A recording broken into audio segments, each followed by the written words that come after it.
तो दोस्तों, welcome to this channel. आज हम शुरू करने जा रहे हैं स्पाई एक्स फैमिली का हिंदी एक्सप्लेनेशन। ये एक बहुत ही पॉपुलर एनिमे है जो कि रिसेंटली लॉन्च हुआ है। इस चैनल पे आपको ऐसे ही एनिमेस का एक्सप्लेनेशन मिल जाएगा। अगर आपको ये एनिमे एक्सप्लेनेशन पसंद है तो ज़रूर इस चैनल को सब्सक्राइब करके बेल आइकन दबा दीजिए। एपिसोड के स्टार्टिंग में हम देखते हैं दो लोग गाड़ी में कहीं जा रहे होते हैं, पर उनका गाड़ी का ब्रेक फेल हो जाता है। दोनों बहुत डर जाते हैं। तभी हम देखते हैं वो गाड़ी नीचे गिर जाता है और ब्लास्ट हो जाता है। सीन चेंज होता है। हम देखते हैं कंट्री के बड़े बड़े लोग एक साथ बैठे हुए हैं और बात कर रहे हैं। वो लोग वही एक्सीडेंट के बारे में बात कर रहे हैं जिनका एक्सीडेंट हुआ है। वो एक डिप्लोमेट था। वो लोग बोलते हैं शायद वेस्ट कंट्री से हम पे हमला हो रहा है। वो लोग हम पे हमला करना चाहते हैं और इसीलिए हमें ये लड़ाई रोकने के लिए और दोनों देशों के बीच में शांति के लिए हमारे सबसे बेस्ट एजेंट ट्वाइलाइट को वहाँ पे भेजना होगा। सीन चेंज होता है। हम देखते हैं कि दो बंदे एक दूसरे से बात कर रहे हैं। तभी उनमें से एक फ़ोटो दिखा के बोलता है, ये देखो, ये प्रूफ है कि फॉरेन मिनिस्टर टोपी पहनते हैं। फिर दूसरा आदमी बोलता है, इससे हम उसे रिज़ाइन करने के लिए मजबूर कर देंगे। ये बोल के वो वहाँ से चला जाता है फोटोज़ के साथ। वो आदमी वहाँ से चला जाने के बाद वही सेम आदमी वहाँ पे आता है और उसको बोलता है, जो फोटोज़ तुम मुझे देने वाले थे लाओ मुझे दो। पहले वाला आदमी ये देख के बहुत चौंक जाता है और बोलता है, क्या तुम तो अभी गए ना? अरे नहीं। दूसरी तरफ हम देखते हैं कि पहले वाला जो आदमी था वो और कोई नहीं, ट्वाइलाइट था, जो कि भेस बदल कर गया था। ट्वाइलाइट एक स्पाई है जो कि सबसे बेस्ट होता है। वो कौन है, कहाँ रहता है, उसका असल नाम क्या है, कोई नहीं जानता। जब सभी देशों में वॉर चल रहा था तब उसने अकेला ही अपने भेस बदलने की टेक्निक से सबसे बच निकला था। सीन चेंज होता है। हम रेस्टोरेंट में ट्वाइलाइट के साथ और एक लड़की को खाना खाते हुए देखते हैं। वो लड़की कुछ बोल रही होती है पर ट्वाइलाइट ध्यान नहीं देता। तभी वहाँ पे एक लड़का एक लड़की को प्रपोज कर देता है। वो देख के वो लड़की बोलती है, वाह, काश ऐसा मेरे साथ भी कभी हो। पर तभी ट्वाइलाइट उससे कहता है, हे चलो ब्रेकअप कर लेते हैं। ये सुन के वो लड़की बहुत शॉक हो जाती है। ट्वाइलाइट जाते जाते बोलता है, तुम उतना इंटेलिजेंट तो नहीं हो, पर हाँ तुम्हें अच्छा लड़का मिल जाएगा। ये कह के बाहर से चला जाता है। जाते जाते ट्वाइलाइट मन में सोच रहा होता है, सॉरी करीन, तुम्हारे फैमिली का अब मेरे पास कोई यूज़ नहीं है और अब ये मेरी जो रॉबर्ट की ज़िंदगी है, ये जो आइडेंटिटी है, यहाँ पे ख़त्म होता है। जब से मैं स्पाई बना हूँ मेरा कोई असली ज़िंदगी नहीं है, मेरा कोई अपना आइडेंटिटी नहीं है। मैं बार बार भेस बदल रहा हूँ, दूसरों की ज़िंदगी जी रहा हूँ। सीन चेंज होता है। हम देखते हैं कि ट्वाइलाइट एक आदमी के साथ न्यूज़पेपर एक्सचेंज करता है जो कि उसका नए मिशन का ऑर्डर्स था। जब वो न्यूज़पेपर खोलता है तब वहाँ पे उसको क्लू मिलता है। वहाँ पे लिखा हुआ होता है, ट्वाइलाइट, तुम्हारा लास्ट मिशन बहुत अच्छे से पूरा हुआ। अब तुम्हें एक नए मिशन के लिए दूसरे देश भेजा जाता है। तुम्हारा नेक्स्ट टारगेट है नेशनल यूनिटी पार्टी के लीडर डोनोवन डेजमंड, जो कि दोनों देशों के बीच शांति के लिए एक खतरा है। तुम्हें उसका करीब जाके उसे मारना होगा और इस मिशन को पूरा करना होगा। इसके लिए तुम्हें एक बीबी और एक बच्चा चाहिए होगा। बच्चे के बारे में पढ़कर ट्वाइलाइट के मुंह में जो कॉफ़ी था वो पेपर में गिर जाता है और वहाँ पे लिखा था कि डेजमंड एक बहुत ही सावधान रहने वाला आदमी है जो कभी भी किसी के साथ बाहर नहीं आता है, दूसरों के साथ बहुत ही कम दिखाई देता है। वो सिर्फ अपने बच्चे की जो स्कूल होता है उसका पार्टीज अटेंड करता है।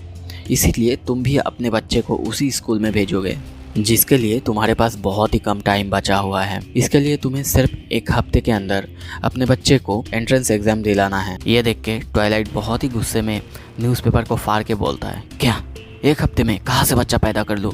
फिर वो मन में सोचता है, पर अब कोई रास्ता भी तो नहीं है। अगर मैंने ये नहीं किया तो पूरी दुनिया ख़त्म हो जाएगा। मुझे पता है कि मुझे इसके लिए कोई मेडल नहीं मिलेगा या पब्लिक में मेरा नाम भी नहीं होगा, ना मैं फेमस हो जाऊँगा, पर मेरे लिए कुछ लोग अपनी ज़िंदगी डेली टू डेली लाइफ बहुत कंफर्टेबली जीते हैं। यही मेरे लिए सब कुछ है। मैं जब ट्वाइलाइट बना था, ट्वाइलाइट की आइडेंटिटी लिया था, तब मैंने अपना असली आइडेंटिटी छोड़ दिया था। तो मेरे ये मिशन लेने से अगर पूरी दुनिया सेफ होती है तो मैं ये फादर की रोल के लिए भी तैयार हूँ। फिर हम देखते हैं वो एक कमरे को अच्छे से चेक कर रहा होता है। चेक करने के बाद मन में सोचता है कोई हाइडन कैमरा या फिर कोई बायोटैप्स नहीं है। फिर वो कमरा, वो अपार्टमेंट वो ले लेता है। हमें यहाँ पे पता चलता है इस मिशन के लिए उसका नाम होगा लॉयड फॉर्जर। नेक्स्ट सीन में हम देखते हैं कि वो एक अनाथ आश्रम में जाता है। वहाँ पे उसका दरवाजा एक बूढ़ा आदमी खोलता है। खोल के उसे अंदर जाने को कहता है और बोलता है आपको जो बच्चा पसंद हो वो बच्चा आप ले लो। पर लॉयड कहता है मुझे एक पढ़ने लिखने वाला बच्चा चाहिए। ये सुन के वो आदमी उसे आनिया के पास ले जाता है और बोलता है ये आनिया है, ये ज़्यादा बात नहीं करती पर ये यहाँ पे सबसे स्मार्ट और सबसे अच्छी बच्ची है। ये बोलने के बाद वो आदमी मन में सोचता है ये बच्चा बहुत ही क्रीपी और वियर्ड है, ये चली जाएगी तो अच्छा ही होगा। लॉयड आनिया को देखने के बाद सोचता है ईडन कॉलेज 6 साल से छोटे बच्चे को एक्सेप्ट नहीं करेगा, पर इसे देख के तो लगता है कि ये 4 साल का होगा। ये सुनने के बाद आनिया बोलती है मैं 6 साल की हूँ। इसके बाद एक क्रॉसवर्ड पजल लेके बहुत जल्दी सॉल्व कर देता है, जिसे देख के लॉयड सोचता है इतनी बुद्धि वो भी इस उम्र में, ऐसे तो ये एंट्रेंस एग्जाम बहुत ही आसानी से पार कर लेगी। फिर लॉयड आनिया को चूज करता है। वो आदमी बोलता है तुम इसे ले जा सकते हो और तुम्हें कोई डॉक्यूमेंट्स साइन करने की भी ज़रूरत नहीं है। तभी लॉयड अपने मिशन के बारे में सोच रहा होता है।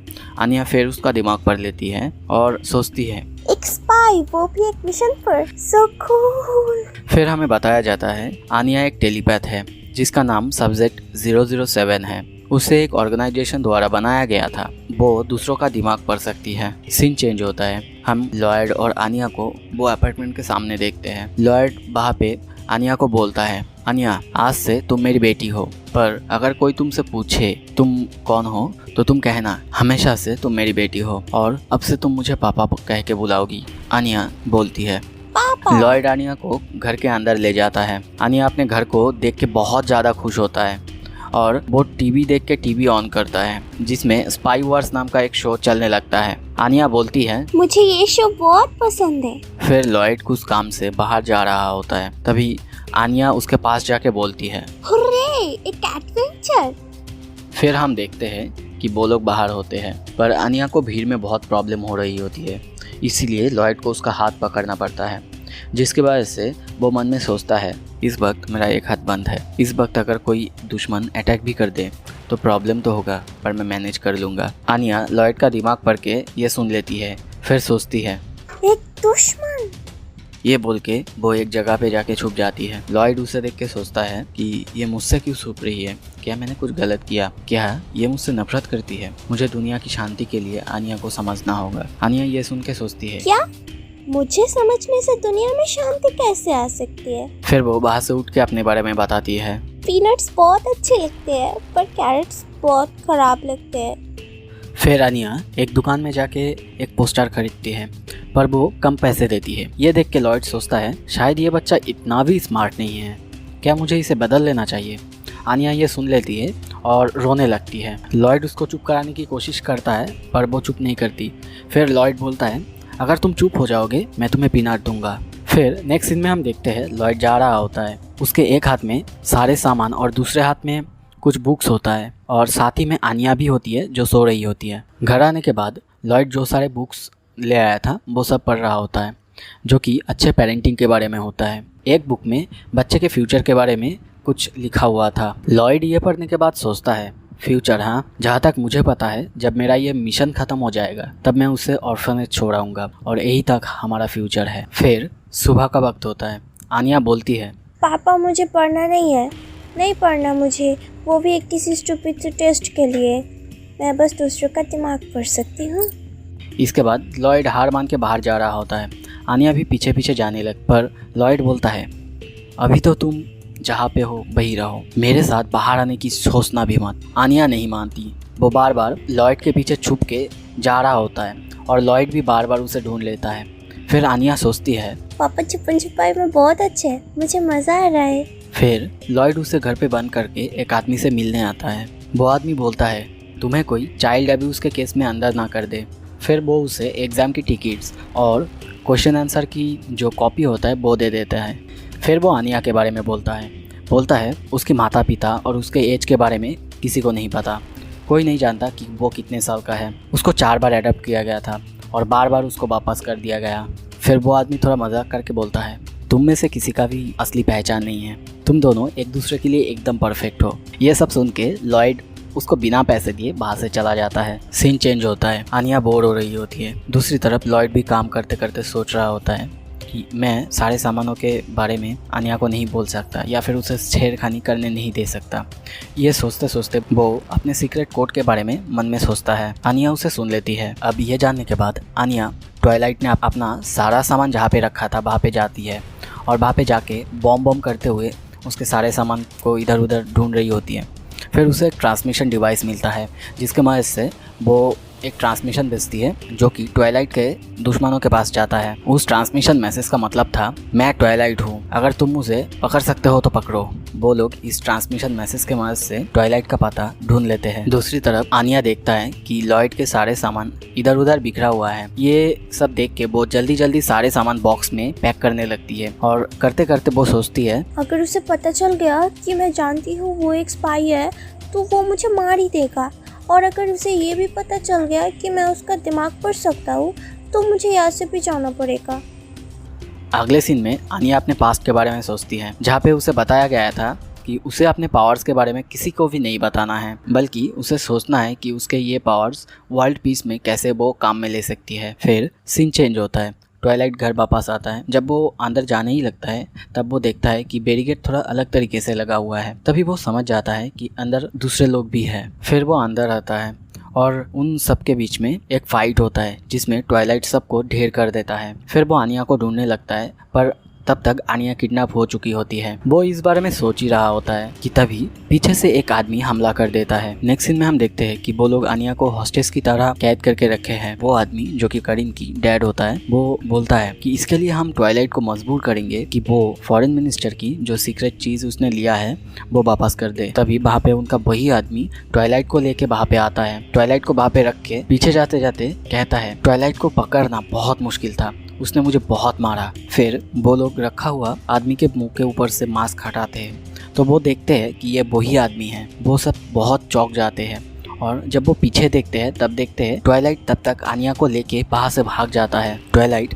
भागते भागते सोचता है, मैं अपना सब कुछ दाव पे लगा के सब कुछ खतरे में डाल के यहाँ पे आ गया। पर तभी आनिया रोने लगती है और ट्वाइलाइट सोचता है, अब मुझे समझ में आ गया कि मुझे बच्चे क्यों पसंद नहीं और बच्चों का रोना क्यों पसंद नहीं है, क्योंकि जब मैं छोटा था तब मुझे बचाने के लिए कोई नहीं था। मैं अकेला था और मैं कुछ नहीं कर सकता था, बस रो ही सकता था। बाहर आके ट्वाइलाइट आनिया को पुलिस स्टेशन का रास्ता दिखा के जाने बोलता है। जाते जाते आनिया ट्वाइलाइट की मन पड़ती है। वो सोच रहा होता है, मैं स्पाई इसलिए बना हूँ ताकि इस दुनिया में कोई भी बच्चा ना रोए। फिर हम देखते हैं सारे लोग दरवाज़ा तोड़ के अंदर आ चुके होते हैं, पर वहाँ पे ट्वाइलाइट ने ट्रैप बिछाया हुआ था। वो सब ट्वाइलाइट के जाल में फंस जाते हैं।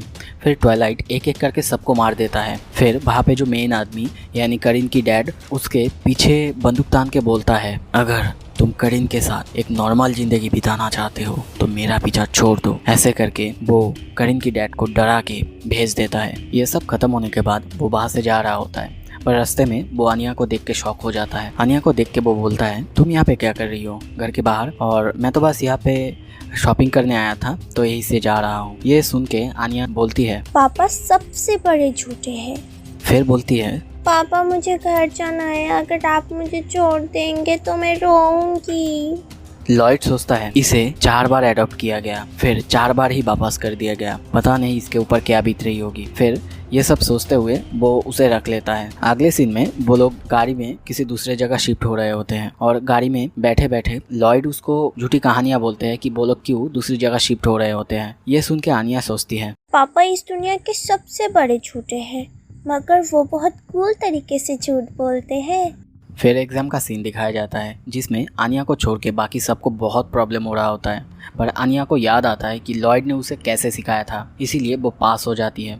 लॉयड जब उसका रिजल्ट देखता है तो खुशी से उसे उठा लेता है, पर तभी वो गिर जाता है क्योंकि उसने बहुत दिनों से रेस्ट नहीं किया हुआ था। फिर अगले सीन में लॉयड सो रहा होता है, तभी वहाँ पे एक पोस्टमैन आता है जो कि आनिया को एक चिट्ठी देता है। आनिया लॉयड को वो देने लगता है, पर वो तभी सोया हुआ था तो आनिया भी उसके साथ सोने की कोशिश करता है। लॉयड तभी उठ के बोलता है, ये तुम क्या कर रहे हो? क्या तुम मुझे मारने की कोशिश कर रहे हो? यार मैं भी कैसा स्पाई हूँ, ऐसे ही घर में सो रहा हूँ। तभी आनिया उसे लेटर देती है जिसमें लिखा था कि नेक्स्ट स्कूल में स्कूल के एडमिनिस्ट्रेटर ने एक इंटरव्यू रखा है जिसमें फादर और मदर दोनों का होना बहुत ज़रूरी है। तो दोस्तों इसी के साथ ये एपिसोड खत्म होता है। आपको अगर मेरा ये एक्सप्लेनेशन पसंद आया तो वीडियो को ज़रूर लाइक कीजिए, चैनल को सब्सक्राइब कीजिए और साथ ही में बेल आइकन को दबाइए। Thank you so much.